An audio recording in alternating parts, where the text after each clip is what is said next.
Hey everyone, welcome to my channel. Today's video aims to elucidate the inexplicable, bizarre, erratic, robotic, and inhuman behaviors of the narcissist towards their closest relationships, including their supposed loved ones, intimate partners, and both significant and insignificant others. So, what drives the narcissist's actions? How can one rationalize the sudden shifts and drastic changes in their behavior? How does the narcissist seamlessly transition from idealizing to devaluing you? Why do they hoover you, even after discarding you? These perplexing questions beg for answers. So, how do you explain the narcissist's bizarre behaviors? Well, all the answers lie in the conceptual framework of the narcissist's shared fantasy and the dual mothership principle, which serves as a coherent framework for comprehending their interpersonal and intimate relationships. In this video, I will consolidate all the information you've heard on my channel with regards to these issues. This is the definitive video to watch if you are seeking a comprehensive understanding of the subject. It may be difficult to fully grasp this concept upon initial exposure, and I acknowledge that difficulty, but I trust that this video will be of help to you. So, let's try to understand the concept of shared fantasy, and what is the narcissist's shared fantasy? Well, the narcissist's shared fantasy is a space. It's a fantastic space which serves as a refuge, a place where the narcissist can safely re-experience their childhood traumas. It's a realm which is divorced from reality, because reality hurts, and reality is unpredictable, and it's dangerous, and it's beyond control. Thus, the narcissist creates their alternate reality, a sort of parallel universe or amusement park, and extends an invitation for you to enter. This is what we refer to as the shared fantasy. It's a highly intricate and evolving psychodynamic process, consisting of multiple stages. And these multiple phases, each conflicting with the other, is what leads to your confusion and disorientation. It's like being lost in a maze or a surreal dream, where you are unable to find clarity or coherence in your experiences. You can't make sense and meaning out of what's happening to you. But, within the narcissist's mind, it all makes perfect sense. Today, I welcome you to join me as we explore the complex corridors of the narcissist's psyche, where they immerse themselves in the shared fantasy. As they navigate this shared fantasy, the narcissist's mind mirrors a haunted house, resonating with echoes of their inner turmoil. Now, there are several stages of the shared fantasy. In the initial stage, known as the co-idealization stage, the narcissist showers you with affection and praise, idealizing you by telling you that you're perfect, that you're brilliant, you're drop-dead gorgeous, that you're super intelligent, and asserting that they've never encountered anyone like you before. The act of idealizing you and portraying you as flawless serves multiple purposes and motivations. Firstly, it aims to cultivate an addiction within you to your own idealized image, as seen through the narcissist's perspective, a phenomenon called the Hall of Mirrors effect. In this scenario, the narcissist invites you into a metaphorical hall of mirrors, where you witness multiple reflections of yourself, all idealized and perfect. And that is very addictive. You find it difficult to detach from this idealized image. However, this is just one reason why the narcissist idealizes you. Another reason is what I refer to as co-idealization. Through idealizing you, the narcissist is actually idealizing themselves. By photoshopping your introject, which is the mental image that the narcissist has constructed of you in their mind, the narcissist essentially asserts ownership over you because you exist as an internal object within their psyche. Keep in mind, when the narcissist first sees you as a potential intimate partner, they mentally take a snapshot of you, exactly like a photograph. Subsequently, they Photoshop this mental image, altering it to fit their desires, and then they idealize it. This mental image or snapshot is called the introject. The narcissist then proceeds to internalize the introject, making it a part of their psyche and asserting ownership over it. They integrate and merge with it, becoming inseparable from it. In the narcissist's mind, the introject represents a completely flawless and idealized version of you, essentially serving as your avatar, and so the narcissist owns a totally perfect object. Now, your avatar or snapshot has nothing to do with you, or in reality has actually very little to do with you. However, in the narcissist's perception, your snapshot is the sole reality. They interact solely with your snapshot or your idealized representation in their mind, and never with you. The narcissist engages in a dialogue with the internalized object in their mind that stands in for you. You become irrelevant. Your actual presence becomes inconsequential, as what matters now is how you are perceived within the narcissist's mind, which is your apparition, representation, icon, or avatar. And because this mental representation, this avatar, this icon is perceived as flawless and ideal, and the narcissist owns it, it makes the narcissist equally good and brilliant, and perfect and amazing. By owning this idealized image, the narcissist imbues themselves with the attributes of the object. You may have heard or you may be aware that in ancient pagan societies, it was a common belief to eat the prisoners of war, with the idea that by doing so, they could actually acquire and absorb all the good, positive traits and qualities of the enemy. In a similar vein, narcissists metaphorically consume, ingest and assimilate your qualities of perfection, brilliance, and beauty, which seem to appear almost superhuman. Through this process of assimilation, narcissists believe they can acquire and internalize these attributes as their own. And this marks the initial stage of co-idealization within the shared fantasy. The second phase is the dual mothership stage.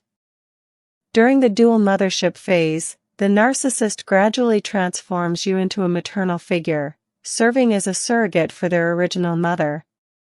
Whether their original mother is deceased or alive is inconsequential. It is irrelevant to this phase. This phase does not concern the tangible, physical mother, but rather the mental representation of their mother, the introject of their mother within their psyche.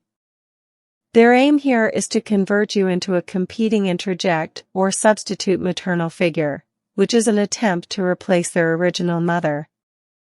They force you into the role of their mother, and then test you with narcissistic abuse. Are you going to love them and accept them despite what they do to you? Will you provide them with that unconditional love that mothers typically offer their children? It's a recreation of their childhood dynamics, with you cast in the role of the mother. At the same time, the narcissist also offers you mothership, serving as your parental figure, who provides you with unconditional love, idealizes you, and offers you constant support and attention.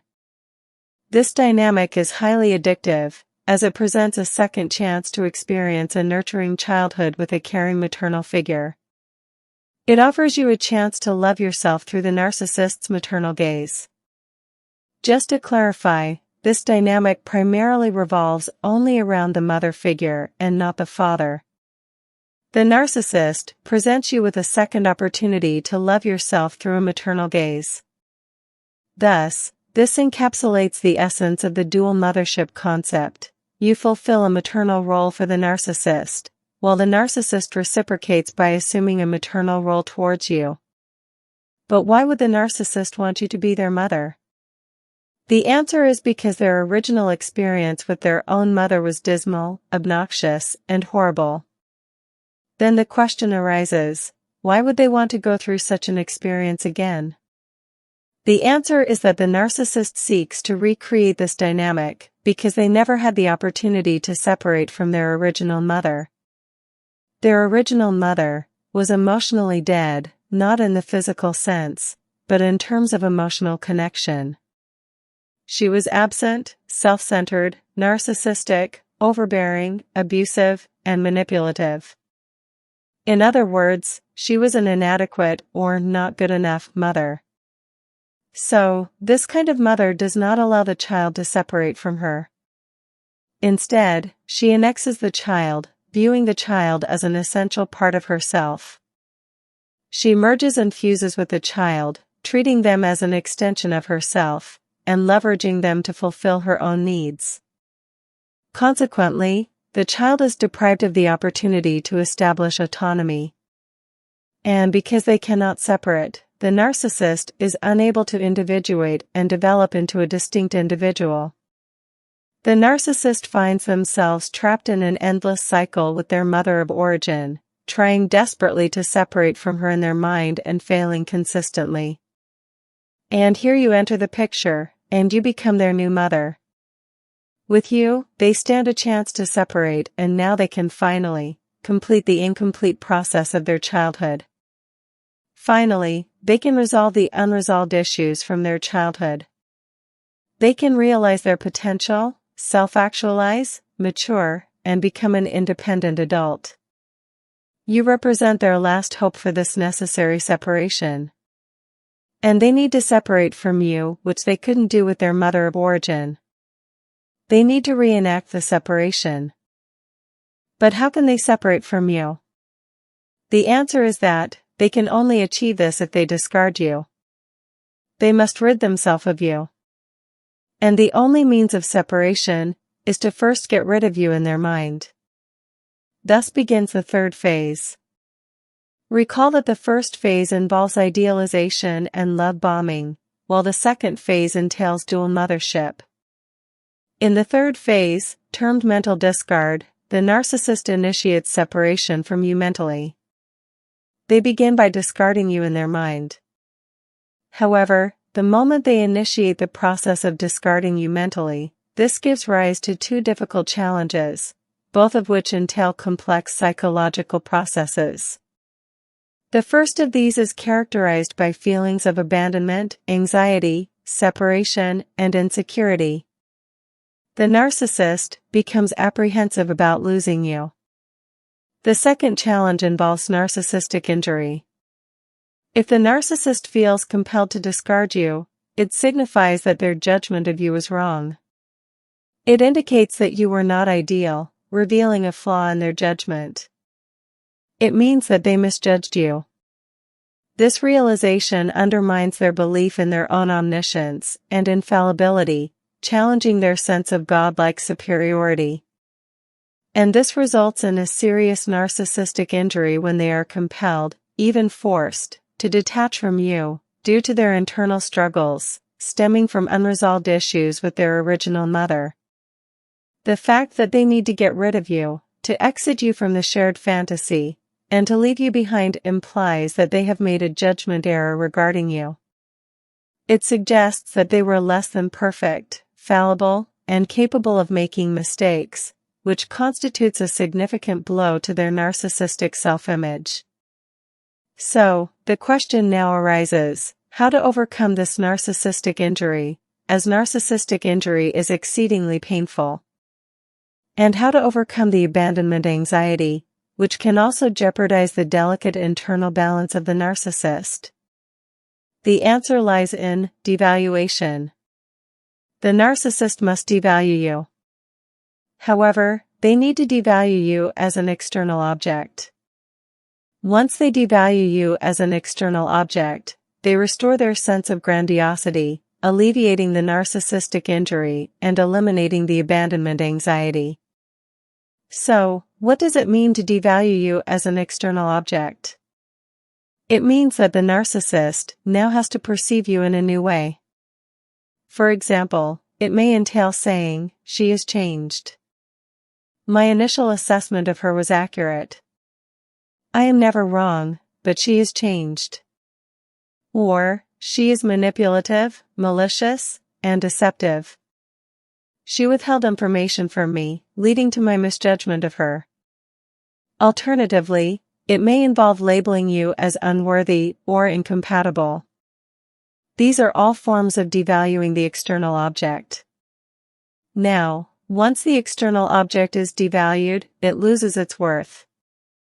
When the external object is no longer idealized or deemed good, the narcissist can reclaim their sense of grandiosity.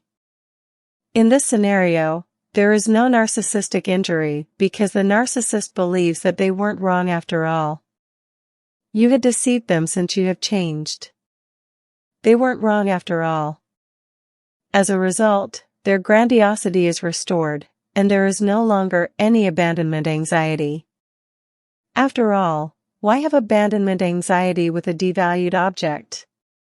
After all, losing a devalued object is a good thing. This generates a sense of congruence within the ego regarding the act of discarding an object that was previously idealized. In simpler terms, the narcissist now feels at ease, in harmony with their decision, both internally and mentally, to discard you. Now they are able to move on to the last phase, or the final phase of the shared fantasy. So, in summary, the narcissist first discards you in their mind. But this creates dissonance and narcissistic injury, as this suggests imperfection in their judgment, which in turn triggers their abandonment anxiety. To resolve this, they devalue you. Once they devalue you, they no longer experience the abandonment anxiety because there is no reason to mourn or grieve over a devalued object. Additionally, they have no narcissistic injury as it confirms their belief that they are always correct. Now they are ready to move on and translate the mental discard into a real-life discard. But, the minute the narcissist initiates this process of discard, a series of processes begin. When the narcissist devalues the external object as a way to overcome the narcissistic injury, restore their grandiosity, and alleviate abandonment anxiety, the minute they do this, on the way to separating from you, which you remember, is their primary objective and the overriding goal. However, as soon as this process is initiated, a significant void emerges. There is a noticeable gap which opens up between you as the devalued object and the snapshot of you, which is still idealized in their mind. The internal representation of you, the avatar of you or the introject, is still idealized. However, in reality, you as the external object, you have been devalued. Thus, a discrepancy arises between the idealized snapshot of you and you as the external object. This incongruity causes the narcissist to experience anxiety as they sense that something is amiss, something has gone awry. How could it be that you are so devalued while the internalized image of you is so idealized? This incongruity needs resolution.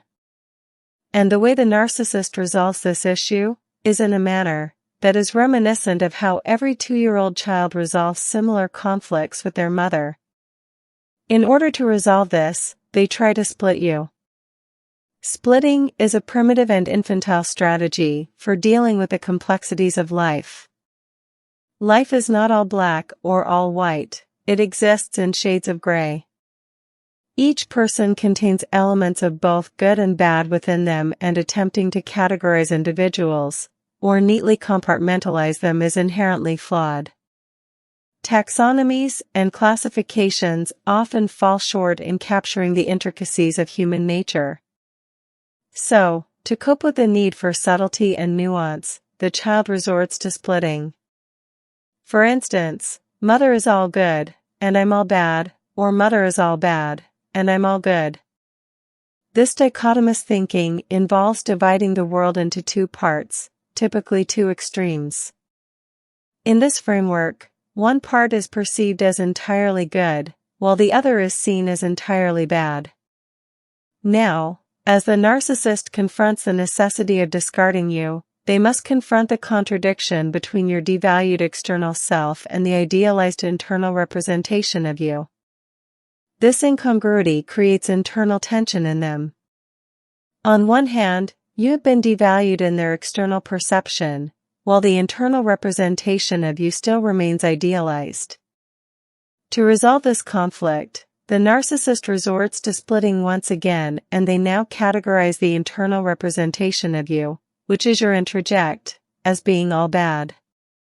they devalue the internal representation of you. By assigning all negative traits and imperfections to this internal snapshot, they effectively elevate themselves to a grandiose state of being entirely good. It's crucial to grasp this concept. While the narcissist devalues you as an external entity, within their mind, your internal representation remains idealized, untouched by the devaluation process. So, what the narcissist essentially does is, they alter the equation. They transform the snapshot, your internal representation in their mind, they render it all bad, thereby positioning themselves as all good. Remember, this process aligns with the concept of splitting, the primitive defense mechanism characterized by dichotomous thinking. Everything is either all good or all bad, all black or all white, all right or all wrong, with no middle ground. Thus, the narcissist, in their mind, converts you into a wholly negative adversary, devoid of any positive qualities, both externally as well as internally. Once the narcissist has diminished your snapshot to a devalued state, labeling it as all bad, they elevate themselves to a grandiose state of being all good. In their mindset, they view themselves as virtuous, perfect, and godlike once again, while casting you as the antithesis of these qualities. You are depicted as entirely flawed, defective, dysfunctional, unintelligent, and unattractive. Thus, now they feel prepared to discard you, and this action is carried out in reality. However, when the narcissist carries out the act of discarding you in reality, the sudden transition from being somebody to becoming a nobody, an insignificant figure in the narcissist's life, poses another dilemma for them. With you gone, no longer present in their life physically, and with no shared spaces or common activities, the question arises: what do they do with the snapshot of you in their mind? However, your snapshot, your internal representation, remains in their mind, particularly if circumstances compel ongoing contact with you in the future, such as shared business interests or children. Each encounter or thought of you serves as a reminder, even in your absence, of the flawed, degraded, corrupted negative interject that still exists within their mind, your interject. Recall that they devalued your interject in order to be able to discard you. Initially, they devalued you in reality, then extended this devaluation to your internal representation, that is, your interject. But having discarded you, they're left with an interject, which leads them to a process called co-devaluation. Just as co-idealization implied that they were good and perfect, due to a perfect interject in their mind, co-devaluation suggests the opposite. Now, what if I have a bad, worthless, imperfect, evil interject in my mind? Then they are perceived in the same negative light. This co-devaluation is immensely distressing and unbearable for the narcissist. So, what the narcissist tries to do?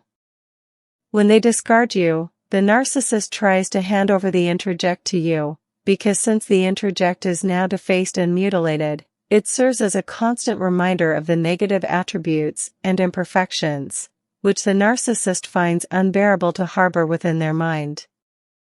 Their intention is to rid themselves of this burden by passing it on to you. They want to coerce you and convince you to agree with their devaluation of you, thus alleviating their own discomfort. They want you to acknowledge and accept blame for everything, affirming statements like "I'm flawed," "I've caused trouble," "I'm responsible for all the mistakes," and so forth. When you comply with their perspective, they can now hand over the devalued interject to you, so that you can own the devalued interject. It's as if they can get rid of you both externally and internally, only if you align with their portrayal of you as being bad, inadequate, and blameworthy. But of course, most people will not comply with this demand. Consequently, the narcissist finds themselves still stuck with the devalued interject, which is now a source of extreme inner turmoil and distress for them, because this devalues the narcissist from inside. When a narcissist owns an internal object which is flawed, dysfunctional, or malevolent, then the narcissist is this internal object. They essentially identify with this internal object, since it's a part of them. When the narcissist fails to hand over the devalued introject to you, it results in significant psychological consequences, akin to internal mortification.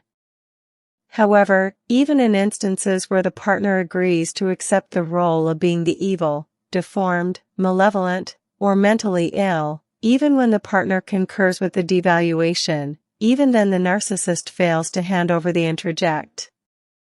The narcissist always inadvertently fails to hand over the devalued introject to the discarded partner, and there are no exceptions to this. Either because the partner refuses to comply and participate in devaluing themselves, or due to a psychological phenomenon known as introject constancy, the narcissist consistently fails to transfer the devalued introject to the discarded partner. Remember, unlike normal individuals, the narcissist has no true relationships with real people. They have no relationships with objects outside of them. So, they have no object constancy because they don't interact and relate to objects in the outside world. Instead, they interact and relate with internal objects, known as introjects, within their mind. As a result, they exhibit introject constancy, because they find a sense of safety and comfort and are able to function effectively because they have very good relationships with objects inside their mind. So, when they try to rid themselves of one of these objects, when they attempt to transfer an introject to someone else, they undergo severe abandonment anxiety. It's as if their genuine connection is with the introject. They're emotionally attached, invested in the introject, not in you.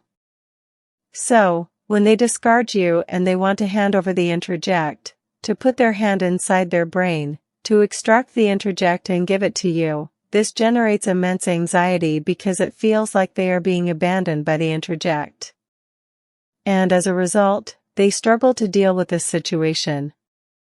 The act of disposing of your devalued introject in their mind never succeeds for the reasons I've outlined.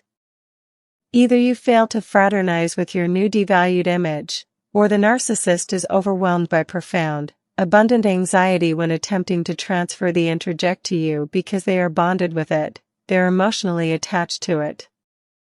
You could say that they, in their own manner, love the introject. How can you hand over someone you love? So, they fail. The devalued, split, old, negative introject remains entrenched in their mind as an internal object, and they cannot rid themselves of it. And this situation creates immense anxiety. The clinical term for this is bad object internalization or introjection. That's what happens to them. In their frantic endeavor to separate from you as a maternal figure, they needed to discard you mentally, then devalue you externally, then physically discard you, then devalue your introject, and finally get rid of the introject altogether. And this is where they fail.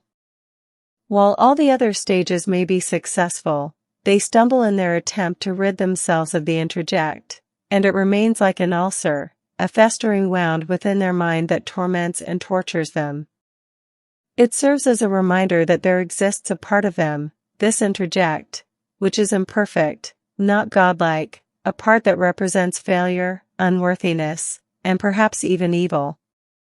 They are haunted by the realization that one of their internal objects is both a source and a perpetuator of narcissistic injury. It's like having a child who is disabled or intellectually challenged. Narcissists cannot cope with this reality because it incessantly reminds them of their imperfections and the fact that they are not divine or flawless. So, there's this introject within their mind, the introject, which persistently reminds the narcissist that there's a part of you that is devalued, a part of you that is not godlike and not perfect, thereby triggering their anxiety. So, what can be done about it? The answer lies in hovering. The only means to alleviate this anxiety is by re-idealizing you as an external object, and then subsequently the narcissist can re-idealize the internal object. So, when the narcissist eliminates you from their life, it results in a discard. However, they remain stuck with the representation of you in their mind. They have devalued both you and this mental image, that is your introject, your avatar, in their mind. Yet, this realization brings considerable discomfort and anxiety to them, as it suggests imperfection on their part for owning such an object within them. Thus, they must re-idealize you, which then allows them to also re-idealize the internal object and remove the source of anxiety. Once the internal object is re-idealized, the discomfort dissipates. There's harmony between their inflated, grandiose self-image, perceived as perfect and godlike, and the reality of their internal world. Now, every aspect within their psyche is flawless because every internal object is deemed perfect. They are perfect, but they can only achieve this if you are perfect too. Therefore, they must reverse the process of devaluation, because that has failed. This process failed because they couldn't rid themselves of the devalued introject. Hence, they must undo this, and return to idealizing you. But if they re-idealize you, it means that they haven't successfully separated from you. The separation has failed, and this is precisely what happens. The narcissist never manages to separate from you. Even if you never see them again, they are going to replicate and reenact the same dynamic with their subsequent intimate partners, be it the next one, or the 40th. This is known as repetition compulsion. The narcissist's desire to separate clashes profoundly and intractably with their grandiose self-image. To separate from the maternal figure, which is you, their intimate partner acting as their mother, they must devalue her.